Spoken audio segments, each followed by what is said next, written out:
Milord, इस लीला बेनारे में पाए गए अभियोग का स्वरूप महाभयंकर है। इस स्त्री ने स्वर्ग से भी पवित्र मातृत्व को अपने कुकर्मों से कलंकित कर दिया। उसे कोर्ट द्वारा दिया गया कठोर से कठोर दंड भी कम है। इस स्त्री का चरित्र लज्जाजनक है। नैतिकता को इसने सारे बाजार बेच दिया है।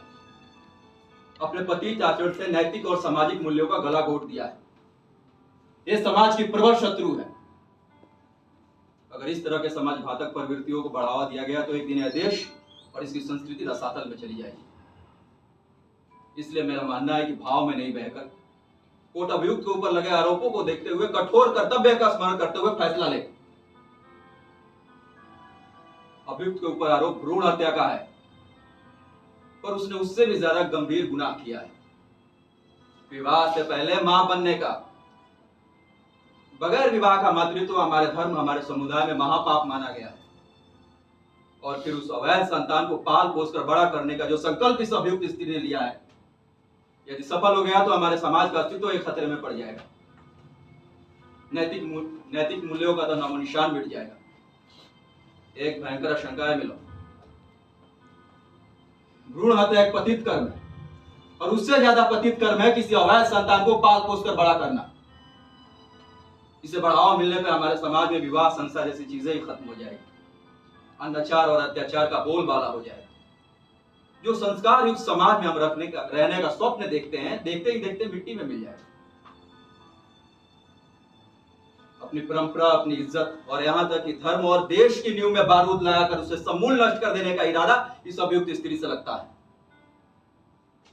इसलिए मैं कहता हूं, हम में से हर एक समझदार, बुद्धिमान, विचारशील नागरिक और न्याय के देवता का परम और आवश्यक कर्तव्य है उसे आकार लेने से पहले नष्ट कर दे। अभियुक्त एक स्त्री है, सोचकर उस पर दया करने की कोई जरूरत नहीं। स्त्रियों पर तो समाज निर्माण का दायित्व और अधिक है। तभी तो हम कहते हैं ना स्त्री स्वतंत्र महर्ति, और इसे सर्वमान्य नियम मानते हैं। तो इसी नियम के अनुसार मैं कह सकता हूं कि ना मिस बेनारे स्वतंत्र महर्ति। इसको इतनी भी छूट नहीं दे सकते कि हमारे धर्म, हमारे समुदाय को विनाश कर दे। बस मैं यही गुजारिश करूंगा, इसे इतना कठोर से कठोर दंड दिया जाए कि आने वाले पीढ़ियों के लिए मिसाल कायम हो। इसी आग्रह के साथ मैं फरियादी पक्ष का बहस खत्म करता हूं। धन्यवाद महोदय। गुड। अभियुक्त बेनारे, सजा भोगने से पहले तुम्हें अपने अभियोग के बारे में कोई सफाई देनी है। अभियुक्त को 10 मिनट का वक्त दिया जाता है।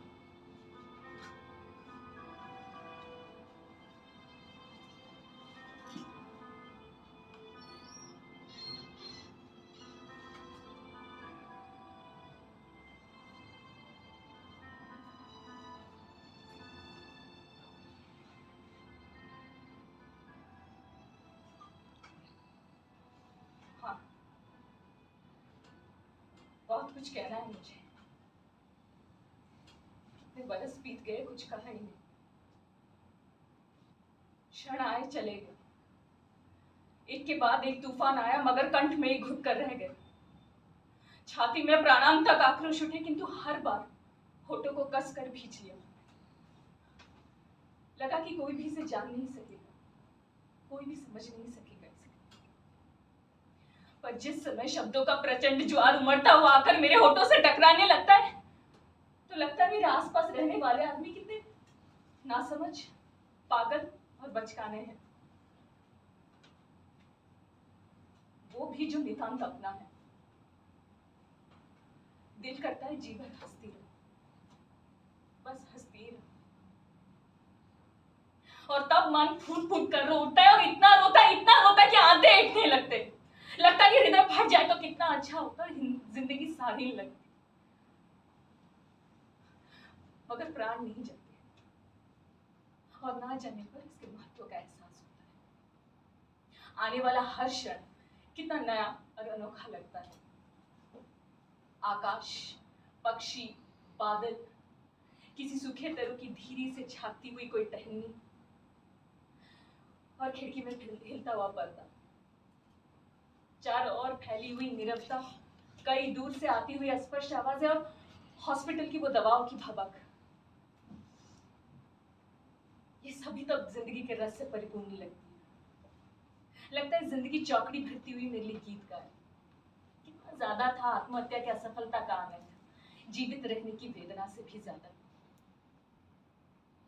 जिंदगी को व्यर्थ मानकर फेंकने लगोगे तभी इसके अस्तित्व का एहसास होता है।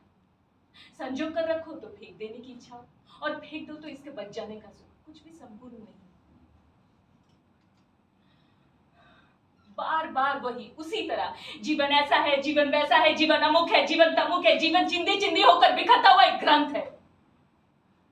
जीवन यानी विश्वासघात है, जीवन यानी प्रताड़ना है, जीवन यानी नशा है, जीवन यानी आवारागर्दी है, जीवन यानी ऐसा कुछ है जो कुछ नहीं है, या ऐसा कुछ भी नहीं जो सचमुच कुछ हो। माय लॉर्ड, जीवन एक भयंकर हस्ती है। इसे फांसी पर लटका देनी चाहिए, इसकी पड़ताल करके इसे नौकरी से निकाल देनी चाहिए। लेकिन क्यों? क्यों आखिर? अपने काम में मैंने कभी कोई कोर कसर की? प्राण देकर अपने बच्चों को बनाया, मैंने शिक्षा दी है उन्हें। जानती थी मैं ये जिंदगी आसान नहीं होगा, आदमी क्रूर हो सकता। अरे अपने सगे संबंध भी जानने समझने की तवालात नहीं उठाएंगे। इस जीवन का बस एक ही सत्य है, शरीर। इसे आप इनकार करें तो करें, करते रहे, मगर ये सत्य सर्वमान्य है। भावना तो बस आवाज में कंपन पैदा करके मीठी मीठी बातें करने की अदा है। मैं देख रही थी सब कुछ, उसी में जी रही थी और भीतर ही भीतर झुलस रही थी। मगर क्या इस बात को कोई जानता है कि उन नन्ही नन्ही कोपलों को मैंने अपनी उस झुलसन की आंच भी नहीं लगने दी। इस विष को अकेले बचाया मैंने। अरे वो तो जानते भी नहीं थे, क्योंकि उन्हें तो मैंने सौंदर्य की शिक्षा दी थी। मन में उमड़ती हुई हिचकियों को दबाकर बेतहाशा हंसाया, मन की निराशा को छुपाकर आशावादी बनाया उन्हें। कौन सा वो गुनाह है जिसके आधार पर तुम मेरी नौकरी, मेरी इकलौती खुशी मुझसे छीनना चाहते हो? मेरा निजी चरित्र, मेरी अपनी समस्या। इस गुनाह का दंड क्या भोगना होगा इसे मैं निश्चित करूंगी, जैसे हर व्यक्ति को करना चाहिए। इस पर उंगली उठाने का अधिकार किसी दूसरे को नहीं मिल सकता, क्योंकि हर किसी का अपना अलग व्यक्तित्व, मार्ग और फिर आप होता है। ये सार्वजनिक कैसे हो सकता है माय लॉर्ड? साइलेंस। एकदम चुपचाप बैठे बेचारे बच्चे। जानते हो ये सब कौन? ये 20वीं शताब्दी के सुसंस्कृत मानव के अवशेष हैं। देखो ये चेहरे कितने अजगली लग रहे हैं। होठों पर वही घिसे पिटे खूबसूरत औपचारिक शब्द, भीतर अतृप्त और विकृत वासना। नहीं, मुझे ऐसे अकेले छोड़कर ना जाओ बच्ची। मुझे इनसे भय लगता है, बहुत भय लगता है। कबूल करती हूँ मैंने पाप किया, मैंने माँ के भाई से प्रेम किया, मगर घर के बंधनों के बीच मेरी खिलती गदराती हुई इस देह की बाहर में एक अकेला वही तो मेरे करीब आया था। उसी ने तो उस बाहर का दिन रात बखाना किया, लाड किया, दुलराया। अरे मुझे क्या पता कि हृदय से जिसके साथ एक रूप होने की तीव्र इच्छा होती हो, जिसके केवल संसर्ग से संपूर्ण जीवन सार्थक सा लगता हो, वो मेरे माँ का भाई है तो सब कुछ पाप में बदल जाएगा। अरे कुल 14 साल की थी मैं, पाप क्या होता है ये जानती भी नहीं थी। माँ की सौगंध। मैंने विवाह के लिए जिद की थी, सिर्फ इसीलिए कि औरों की तरह एक सुखी गृहस्थी की कल्पना मेरे मन में भी थी। मगर सबके साथ मेरी माँ ने भी उसका विरोध ही किया। मेरा पुरुष दुम दबाकर भाग गया। इतना क्रोध आया उस पर कि इतना क्रोध आया कि जी चाह सारे बाजार खड़ा करके उसका मुंह तोड़ थूक दूं उसके मुंह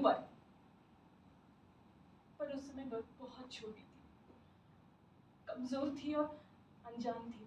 अपने को मृत्यु के हवाले करने के लिए घर के छज्जे पर से कूद पड़ी, लेकिन मर नहीं सकी मैं।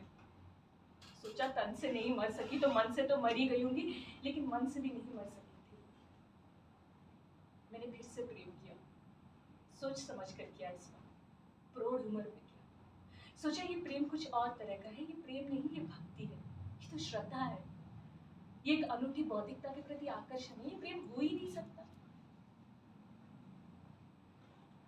मगर फिर मैंने भूल की। मन द्वारा की गई उस भक्ति में तन का नवेद चढ़ गया, और नवेद पाते ही मेरे बुद्धि का देवता मुकर गया मुझसे। अरे उसे कहाँ मेरी श्रद्धा की, मेरी भक्ति की दरकार थी? बिल्कुल नहीं थी। वो देवता था ही नहीं, वो तो मनुष्य था। बस फिर वही शरीर, ये शरीर, ये जो सारा अनर्थ करता है, इस शरीर से मुझे घृणा है और बहुत बहुत प्यार है। इस पर क्रोध आता है, मगर इसके अस्तित्व का नकार नहीं सकती मैं। तो फिर अरे ये तो रहेगा ही, मेरा होकर ही रहेगा। इसे छोड़कर मैं जाऊंगी कहाँ, और ये भी मुझे छोड़कर कहाँ जाएगा। यही वो जिसने मुझे तप कर एक आतिश सुखदायी स्वर्गिक क्षण दिया था। कैसे जाऊंगी मैं? यही है वो जिसने शरीर से परे एक ऊंचे दिव्य लोक में मुझे उस क्षण पहुंचा दिया था। इनकार नहीं कर सकती मैं। अब उसी में तो पनप रहा है उस क्षण का एक साक्षी, नन्हा कोमल अंकुर। हाँ, मेरे प्राण का है वो बीज, मेरे बच्चे का है वो बीज, जो कल एक हंसता खिलखिलाता नाचता थिरकता हुआ एक जीव होगा। उसके लिए मुझे ये शरीर चाहिए माय लॉर्ड, सचमुच चाहिए। उसे माँ चाहिए, वो पिता का हकदार है। उसे घर चाहिए, संरक्षण चाहिए, प्रतिष्ठा चाहिए उसे।